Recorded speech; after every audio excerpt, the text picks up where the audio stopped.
Every night you commit a small act of self-destruction, and you probably call it discipline. 6 hours of sleep, maybe 5. You wake up groggy, mainline caffeine, and push through, proud of your toughness. This is not a book about rest. It is an autopsy. Matthew Walker, a neuroscientist at Berkeley who spent 2 decades studying what happens to brains that skip sleep, wrote Why We Sleep to expose the single greatest public health failure of the modern world, and the evidence he stacks is so heavy that by the end, you will never look at an all-nighter the same way again. In this video, we walk through the machinery of sleep, the 2 forces that decide when you feel tired, what each stage actually does to your brain and body, the experiments that should have ended the badge of honor culture around sleeplessness, and the 12 rules Walker gives for getting it back. One by one. Let us get into it. The first thing to understand is what sleep actually is, because it is not one state. It is a carefully engineered cycle of stages, and each one does a different job. Every night you cycle through light sleep, deep slow-wave sleep, and rapid eye movement sleep, the stage where you dream. A full cycle takes about 90 minutes, and you run 4 to 6 of them. Early in the night, deep sleep dominates. In the second half, REM takes over. You cannot trade one for the other. Cut the night short and you do not lose sleep evenly. You lose the stages that only come at the end, which are heavy in REM, and that asymmetry quietly ruins you. Deep sleep is the construction crew of your body. During slow-wave sleep, your brain moves memories out of short-term storage and files them into long-term circuits, and your body releases pulses of growth hormone that repair tissue and muscle. This is why infants sleep so deeply, and why, as Walker shows, students who study and then sleep remember dramatically more than students who study and stay awake. In one of his own experiments, participants who slept 90 minutes after learning retained the material far better than those who stayed awake, and brain scans showed the memory trace literally being handed off from the hippocampus, the short-term holding pen, to the cortex, the long-term archive. Learning happens while you are awake. Saving the file happens at night. Skip the save and the work of the day is partially deleted. It gets worse with age. The deep sleep brainwaves of older adults are measurably weaker and fewer, which is part of why memory fades in later life, and part of why Walker insists that sleep quality in your 50s and 60s is not a comfort issue. It is a cognitive retirement account. REM sleep is something stranger and more important.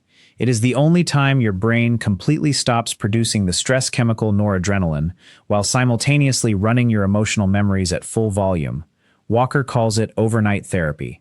You replay the painful events of the day, but chemically stripped of the sting, and you wake up having processed them.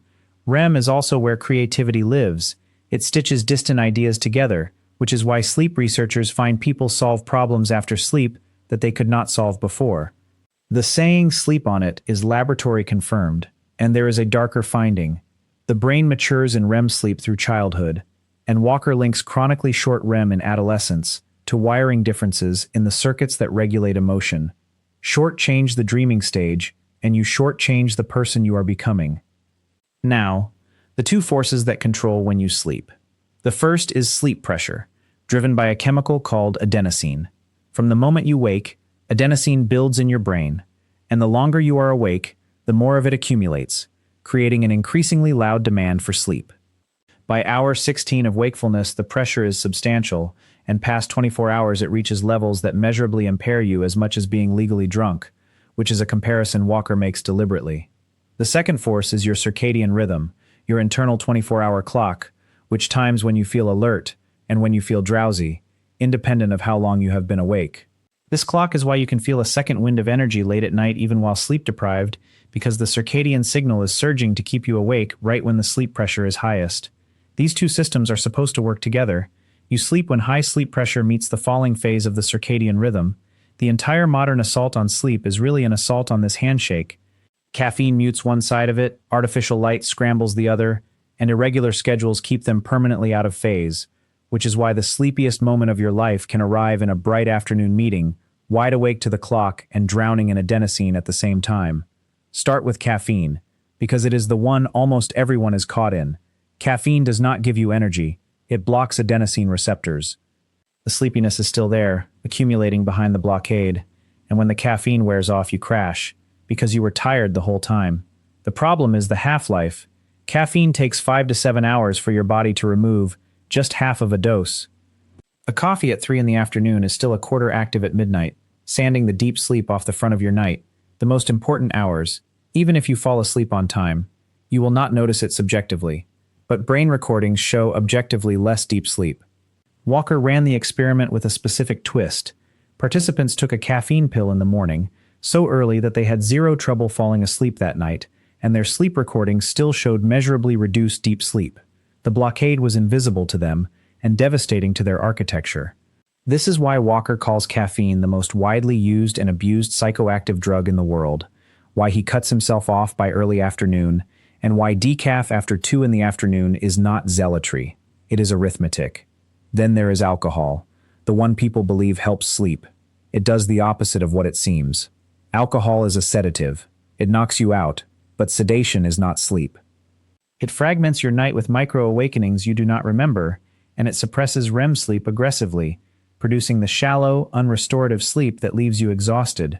The deep, early sedated sleep it sometimes produces is not real deep sleep. And the REM it suppresses matters, because as we said, REM is emotional repair. There is a study Walker returns to more than once on the connection between alcohol and dementia risk, and the proposed mechanism runs straight through this channel, decades of suppressed and fragmented REM, degrading the very maintenance system the aging brain depends on.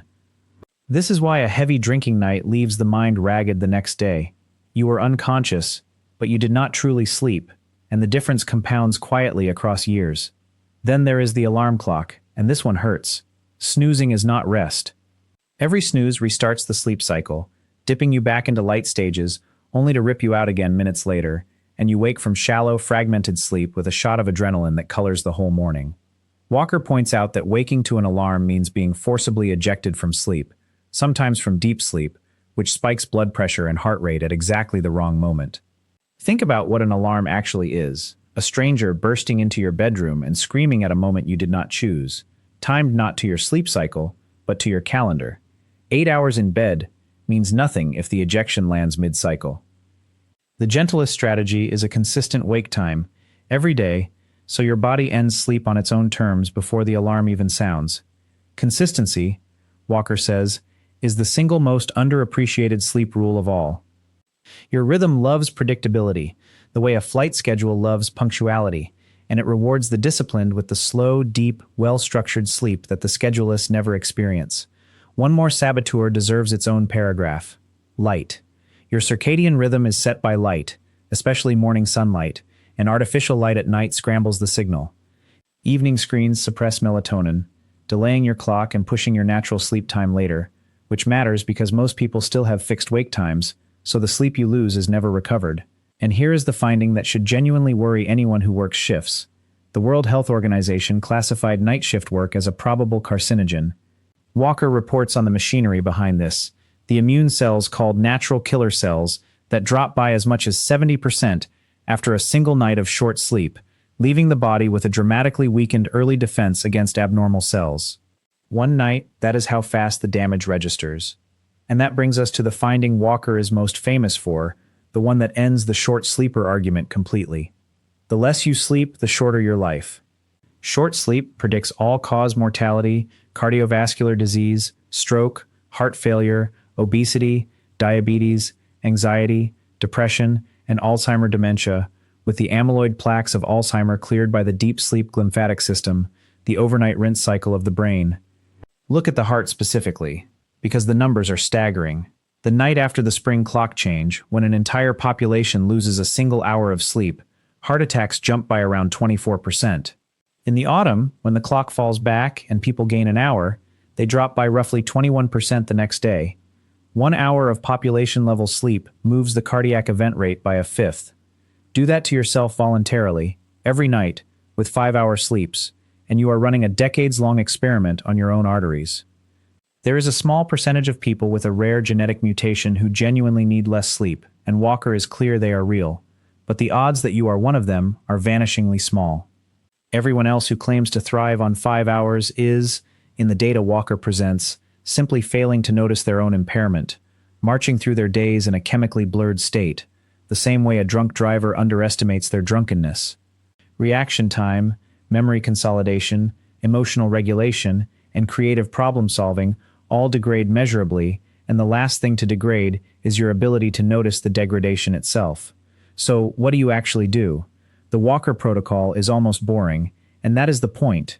Keep the same wake time every day, weekends included. Go to bed only when sleepy, not when the clock says so. Get morning daylight, and dim the house in the last hour before bed. Keep the bedroom cool, around 65 degrees Fahrenheit, because your core temperature must drop to initiate sleep.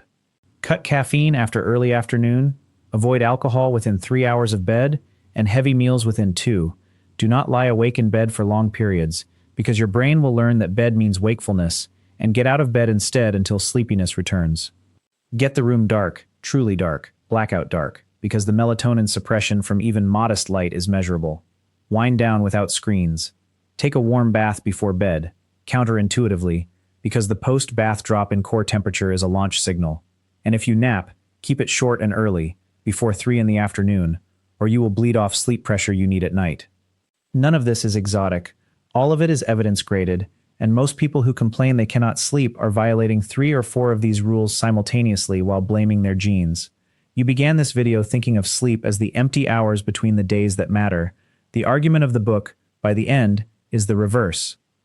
The days are processed, repaired, strengthened, and emotionally healed in those hours, and everything you do while awake depends on their quality.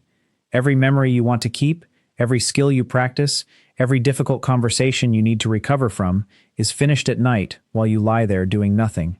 Walker closes with a line that reframes the whole modern conversation about productivity, that we are in the midst of a silent sleep loss epidemic, and that its costs to our health and our lives are measured in heart attacks, in car crashes, in diseases that arrive early, and in children who cannot learn. The 8 hours are not the gap in your life. They are the maintenance that makes the other 16 possible, and the people who treat them that way will, by every measure Walker cites, think sharper, feel steadier, and live longer than the ones still wearing exhaustion as a badge. Tonight is the first night of the rest of your life, and it starts the moment you close this video and turn off the light.